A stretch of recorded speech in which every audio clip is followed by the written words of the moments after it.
भक्ति का चमत्कार। निर्जला एकादशी पर लक्ष्मी नारायण का आगमन। निर्जला एकादशी आने वाली थी। पूरा गांव इस दिन की तैयारी में जुटा हुआ था, लेकिन गौरी के घर में ना तो अन्न था, ना ही पैसे और ना ही साधन। फिर भी उसने मन में ठान लिया कि वह इस बार निर्जला एकादशी का व्रत पूरी निष्ठा और नियम से करेगी। वह बोली, प्रभु, मेरे पास ना गंगा जल है, ना चंदन, ना मिठाई, लेकिन मेरा हृदय आपके चरणों में अर्पित है। गौरी ने सुबह सूरज निकलने से पहले उठकर आंगन को गोबर से लिपा, तुलसी चौरे को साफ किया और उसके सामने एक दीपक जलाया। उसने निर्जला एकादशी व्रत रखा। ना एक बूंद पानी, ना अन्न। भरी गर्मी थी, लेकिन उसका मन तपस्या में मग्न था। गांव के लोग दिन में फलाहार करते रहे, लेकिन गौरी ने कुछ नहीं खाया। बेटे आरव ने कहा, माँ, थोड़ा सा पानी पी लो, तुम्हारी तबीयत बिगड़ जाएगी। गौरी मुस्कुराई और बोली, बेटा, जब तक प्रभु स्वयं मेरे द्वार नहीं आएंगे, मैं पानी नहीं पीऊंगी।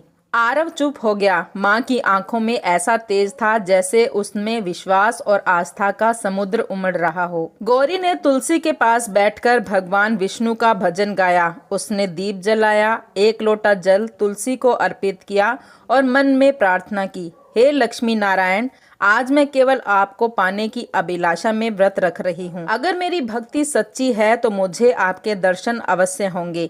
अचानक रात को करीब 10 बजे दरवाजे पर दस्तक हुई।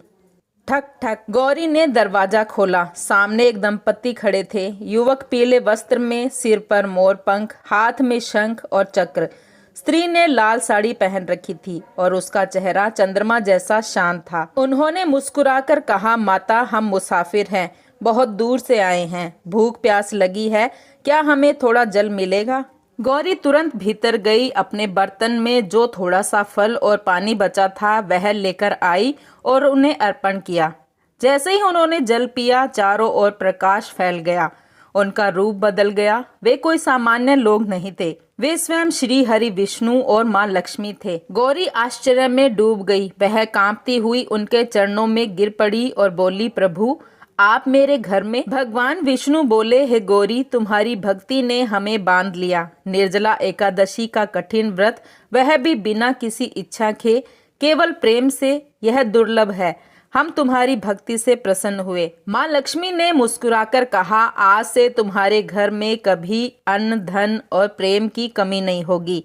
तुम्हारा यह छोटा सा घर अब भक्तों की प्रेरणा बनेगा। अगली सुबह गांव वाले गौरी के घर के पास इकट्ठा हो गए। पूरा आंगन चंदन और फूलों की खुशबू से महक रहा था। तुलसी चौरा दिव्य प्रकाश से चमक रहा था। गौरी कुछ नहीं कह सकी, बस आंखों से आंसू बहते रहे। गांव वालों ने कहा, गौरी की भक्ति सच्ची थी। इस निर्जला एकादशी को भगवान स्वयं उसके घर पधारे थे। दोस्तों, निर्जला एकादशी केवल उपवास करने का नाम नहीं है, ये उस सच्चे प्रेम और विश्वास का प्रतीक है जो हमें भगवान से जोड़ता है। जब भक्ति सच्ची हो तो भगवान को भी भक्त के द्वार आना ही पड़ता है। दोस्तों, आज की हमारी वीडियो आपको कैसी लगी हमें कमेंट करके ज़रूर बताएं। अगर आपको हमारी वीडियो अच्छी लगी तो कमेंट बॉक्स में जय माँ लक्ष्मी जरूर लिखें। माता लक्ष्मी आप पर सदैव अपनी कृपा बनाए रखें। वीडियो के अंत तक बने रहने के लिए धन्यवाद।